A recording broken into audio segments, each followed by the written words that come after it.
परदेसी प्रिय के मुझो सारे पयो सा ओ परदेसी प्रिय के मुझो सारे पयो सा ओ तवे हिदायत ला और वहाँ बेटो रिजमा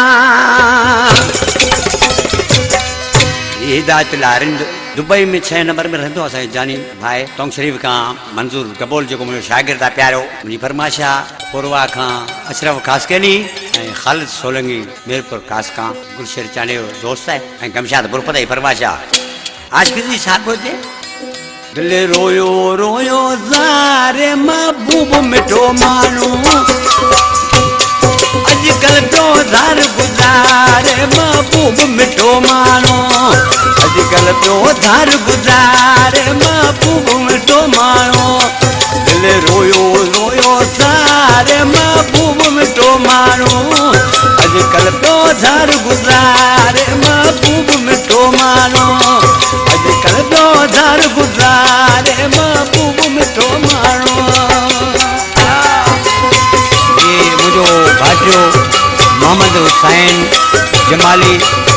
नंढड़ो फरमाशा ऐं प्यारो मुंहिंजो जानी भाउ तीनू कोसो जामपुर पाड़क खां जुड़ियो जमाली वयो रोह पले पंहिंजो महबूब मिठो माण्हू ओ बेक़दरो मुंहिंजो महबूब मिठो माण्हू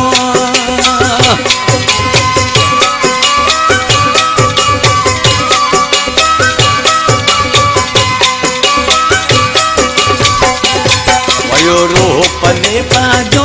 महबूब मिठो माण्हू जो बेक़दरो मुंहिंजो महबूब मिठो माण्हू दिल रोयो रोयो ज़ारे महबूब मिठो माण्हू अॼुकल्ह पियो धार गुज़ारे महबूब मिठो माण्हू अॼुकल्ह पियो धार गुज़ारे महबूब मिठो माण्हू साईं भूरल शाह नए महल खां ऐं उन दोस्त राजा मोरी खां इमरान मल्हार जी फरमाइश आहे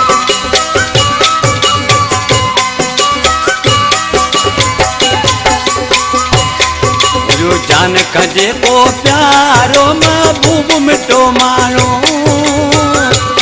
हुयो सारे अंदर सारो महबूब मिठो माण्हू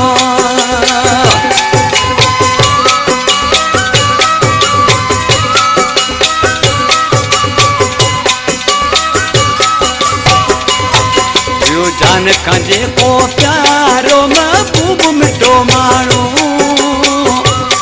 वयो सारे दरे सारो महबूब मिठो माण्हू दिल रोयो रोयो सारे महबूब मिठो माण्हू अॼुकल्ह पियो धार गुज़ारे महबूब मिठो माण्हू अॼुकल्ह पियो धार गुज़ारे महबूब मिठो माण्हू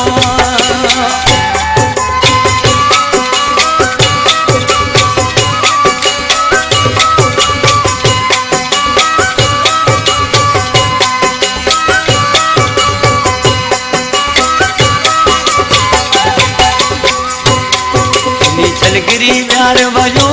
महबूब मिठो माण्हू मुझो न मुबीन थियो महबूब मिठो माण्हू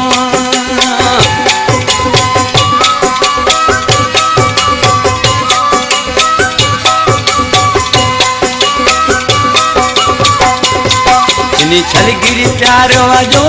महबूब मिठो माण्हू मुझो न मुबीन थियो महबूब मिठो माण्हू दिल रोयो रोयो सारे महबूब मिठो माण्हू अॼुकल्ह पियो धार गुज़ारे महबूब मिठो माण्हू अॼुकल्ह पियो धार गुज़ारे महबूब मिठो माण्हू